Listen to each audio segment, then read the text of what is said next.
நம்ம சந்திரபாபு நாயுடு வந்து முதல்வராக பதவியேற்கும் விழாவுக்கு நம்ம தலைவர் சூப்பர் ஸ்டார் ரஜினிகாந்த் அவர்களை இன்வைட் பண்ணியிருந்தாங்க. தலைவரும் அவரோட நெருங்கிய நண்பர் அப்படிங்கிற முறையில் அந்த ஃபங்க்ஷனில் பங்கேற்றிருந்தாங்க. தலைவருக்கு செம்மையான ஒரு வரவேற்பு கிடச்சிது. அதாவது சிவப்பு கம்பளம் போட்டு தலைவரை வரவேற்றிருந்தாங்க. அது மட்டும் இல்லாமல் மேடையிலையும் பார்த்திங்கன்னா ஒரு முக்கிய இடம் தலைவருக்கு கிடச்சிருந்தது.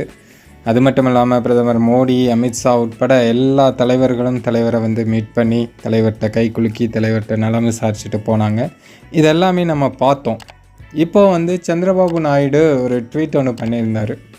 அதாவது அவருடைய இந்த விழாவுக்கு அவருடைய அழைப்பை ஏற்று வந்த ஒரு சில பிரபலங்களுக்கு அவர் வந்து நன்றி சொல்லியிருந்தார்.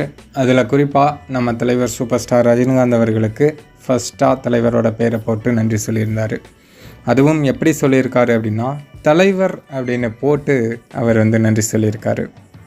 ஸோ சந்திரபாபு நாயுடுவுக்கே தலைவர் அப்படின்னா அது நம்ம தலைவர் சூப்பர் ஸ்டார் ரஜினிகாந்த் அவர்கள் தான்.